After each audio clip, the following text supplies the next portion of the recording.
Hello, everybody, and welcome back to Two Wheel Quest.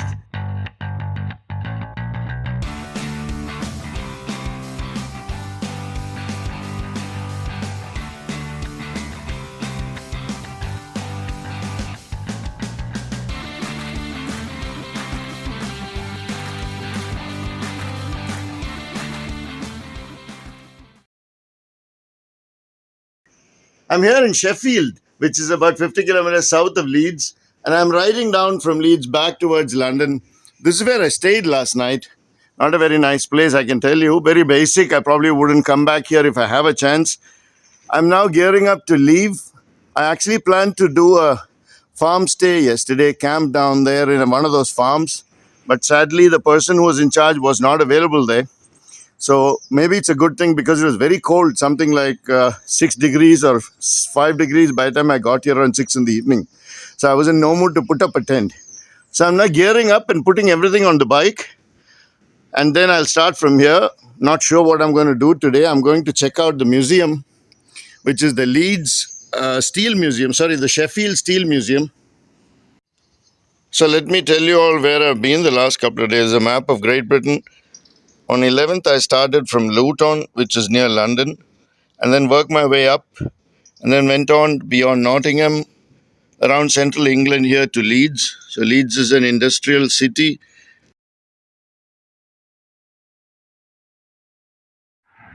So I just got into Leeds. I did a 200 odd kilometer ride now. It's cold out there. I think it's maybe like about 6 or 7 degrees. But so the first impressions, the bike was great, but there are problems, small things, and there are good things. So the good things mainly is that it's quite light and nimble. It revs pretty high on the at when I'm doing about 100 kilometers an hour on the motorway, 120. Then it revs to about 8,000 RPM or so, which is, I think, because it's this Ninja 300 derived engine, the twin cylinder. Other than that, it's very nimble and nice. It is. You feel how light it is, so you quite enjoy that. You can, it's such a light bike. What I didn't like about it mainly is what everyone keeps complaining about: the seat. Oh, it's terrible. I spent maybe about 3 hours on it, and I didn't enjoy it. I will have to do something about it. Of course, my luggage also is not helping. It's all very badly loaded. I'll also have to do something about this. But let's see how we can fix that.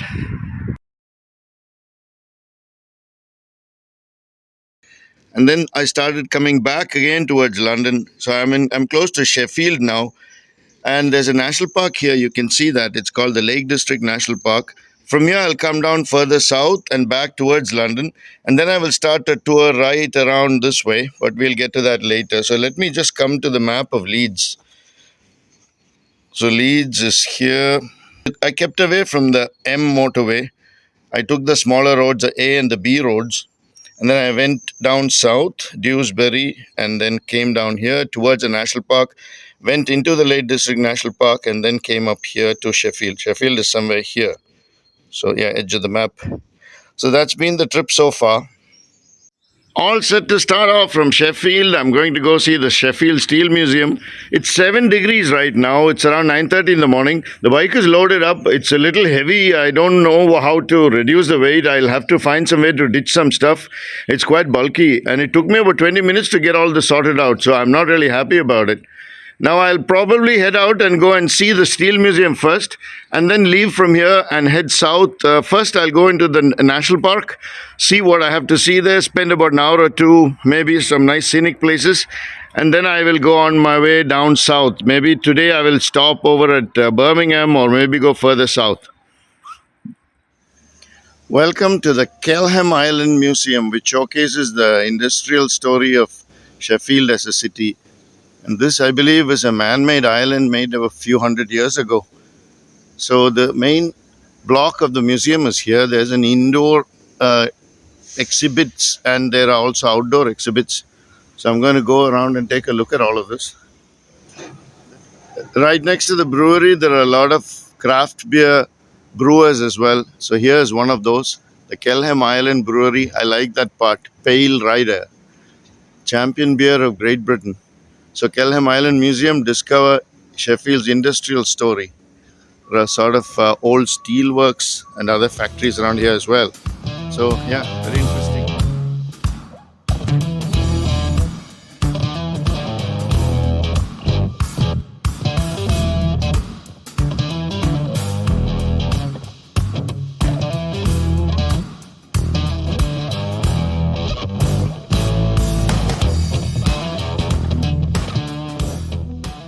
The life of the people working in Sheffield during the time during the First World War, and it's rebuilt exactly as it was during that time.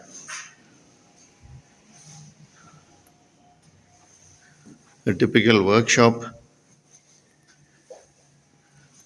The whole street is being rebuilt or maybe moved here. Here is one guy who's a watchmaker. Julius Isaacs and Company, Sheffield. This is a tool and saw shop. Oh, I thought that gentleman there was part of the exhibit, but obviously he's not. So very authentic. And this is a typical house from the 1920s.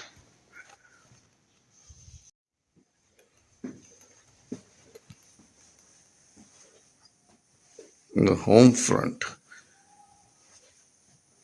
A typical home during World War One.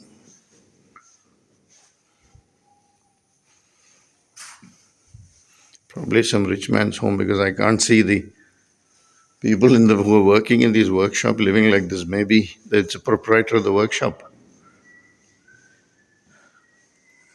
Put all the stuff that they probably used during that time. They have a lot of workshops that are still running based on the early 19th century models. They've removed them and brought them here. And it's quite interesting because they're all in working shape. The different process of making steel into first making steel as such and then turning them into finished products. This is really fascinating. These are big buckets that they use to move steel from one part of the plant to another. Here is a working gas powered engine. It's really huge and it's fascinating when you look at this. It shows it's a four-stroke engine. I wonder what this would look like if it was on a motorcycle. Here it is. We can actually calculate it's a 150 horsepower engine. And boy, this is what it looks like. Fantastic. They're still keeping it running, but I believe it runs on electricity now. But it does. The rest of it is the same as it was in 1921. Fascinating.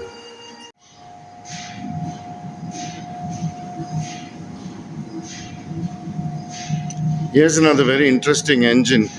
They call it the River Dawn engine. It's a steam engine and it's huge. It's actual working steam engine. It's a 12,000 horsepower engine. But today I think it's not working because it's under maintenance. But normally they say it runs as a demonstration and it keeps they keep it running for people to see how a big huge steam engine works. This bit. Here you have the story of the River Dawn engine. It says it's the world's most powerful working steam engine built in 1905. It is part of a armor plating rolling mill. So this must have been used to make ships and stuff, the plates that it produced. Here's another part of the museum that talks about the tools that they made with the steel produced in Sheffield. They're tools from all sorts of ages, right from late 19th century all the way to what it is now. Not just tools, but I think there are other cutlery and things that are also produced using Sheffield steel. Here is another interesting area of the museum. It relates to transportation, all the kind of vehicles that was made in Sheffield. Here's a car made in the 20s, and I think there are some motorcycles here also. The Wilkin motorcycle, 1922. Let's see what it says. 545cc Blackburn engine, 2.75 horsepower. It is produced by Wilkin Motors of Sheffield. It is aimed at the sporting motorist. Nere car motorcycle. Oh, that's how it goes.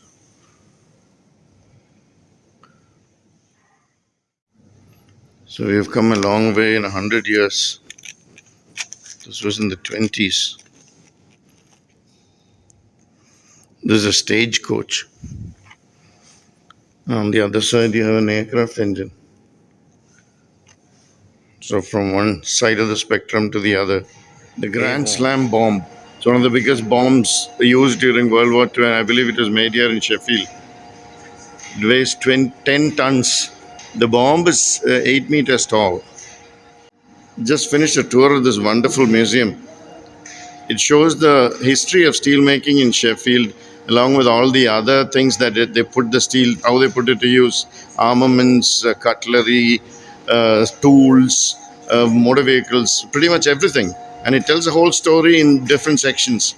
So it's really exciting, and I think it's a great place for a couple of hours if you are in Sheffield. Just finished a nice tour of the Sheffield Steel Museum. There is a nice pub outside called the Mill Owners Arms. So I think for anybody who's feeling thirsty after a visit to the museum, this is probably a great place to just sit back and relax. I have to unfortunately ride a motorcycle, so I can't do that.